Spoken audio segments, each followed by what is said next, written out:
Hi guys! Ito na nga po pala yung part 2 na ginawa kong cake para sa birthday celebration ni Kuya Aaron.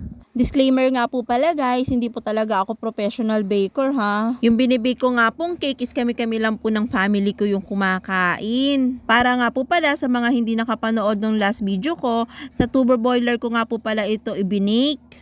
Ito na nga po pala yung pang third time ko nang gumawa ng cake. Yung first cake nga is yung smash cake na ginamit ni Baby Emory para sa DIY photoshoot nga niya. Yung pangalawa nga po is yung birthday cake ni Baby Emory nung nag-celebrate siya ng kanyang first birthday. And ngayon, ito na nga po yung pangatlo para po sa birthday celebration ni Kuya Aaron. After nga namin madikit ni Daddy yung birthday banner, eto nga't sinimulan ko nang gawin yung icing para dun sa i-assemble ko na cake. Yung gamit ko nga pong icing dito is Whippet. First time ko nga pong gumamit nitong Whippet. At dito na nga nagsisimula ang struggle ko. Sa pagtanggal ko pa nga lang sa mismong packaging nitong icing na to ay grabe hirap na ako. Sobrang sticky talaga nitong icing na to. Pero dun sa mga napapanood ko na video, napakadali lang nilang natatanggal yung icing dun mismo sa packaging. Pero ako, grabe ang hirap ko.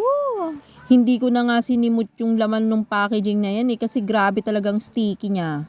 After ko nga makuha ito nga sinimulan ko na siyang ibit. Mabilis ko lang naman siyang nabit. Kasi sinunod ko lang naman yung instruction na nakalagay doon mismo sa packaging niya. Nung tingin ko nga ay okay na itong icing na to ay sinimulan ko na ding mag-assemble ng cake. At dahil nga wala akong cake board, syempre, gagawan ulit natin ng paraan yan. Ito nga pinggan na lang ang ginamit ko bilang board ng aking cake. Yung ginamit ko nga pong pampalaman dyan sa cake is icing lang din po na nilagyan ko ng cocoa powder. At ayan nga po, sinisimulan ko na siyang lagyan ng icing.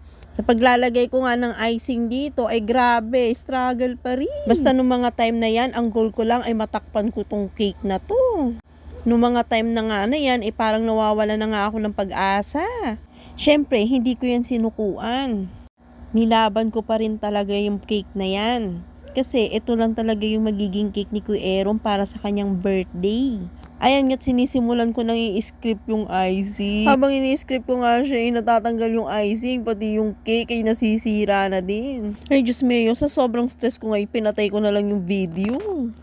Pero syempre, nagawan ko pa rin yan ng paraan. Ayan na nga yung itsura niya, medyo okay na nga siya. Nung sa tingin ko ay okay na yung first coat, ay ipinasok ko muna yan sa loob ng ref for 5 minutes.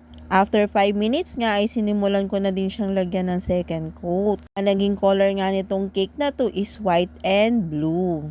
Nagmix nga lang ako ng konting color blue sa icing sa ibang lagayan. Noong mga time na nga na yan, ay nagsisimula na naman yung struggle ko sa pag-i-script. Sobrang hirap naman pala talagang magpakinis ng cake. Dumagdag pa sa stress ko itong pinggan na to. Kasi habang nag-i-script ako, ay umiikot at gumagalaw din yung pinggan. Kaya habang pinaiikot-ikot ko itong cake na to, hawak-hawak ko din yung pinggan. Sa sobrang stress ko nga, pinatay ko na lang yung video. Kasi hindi ko talaga alam kung saan na talaga papunta tong cake na to. Nung nagawan ko na nga ito ng paraan, ito na nga yung kinalabasan ng cake. Ito lang talaga yung kinaya ng powers ko mga moms. Pati sa pag-design ng cake, hindi ko na rin alam kung paano. Ang hirap din pala talagang mag-isip ng design, no? Kaya ngayong ginawa ko dyan, basta-basta na lang. Basta meron lang siyang design. Buti na nga lang talaga yung icing ko ay nagsakto lang talaga dun sa size ng cake ko. Walang labis, walang kulang. Talagang saktong-sakto lang talaga siya. Nung maubos ko na nga yung icing, ay nilagay ko na rin tong cake topper. Itong cake topper na nga na ito, ay ako rin ang gumawa. Ako nga ang nag-design at nag-cut niyan.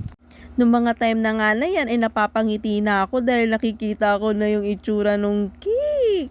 And tadan, ito na nga po yung final look ng cake. Nung time na nga na yan, ay sobrang saya ko na nga kasi sa tingin ko maganda naman yung kinalabasan. O diba, nairaos ko din yung paggawa ng cake na to.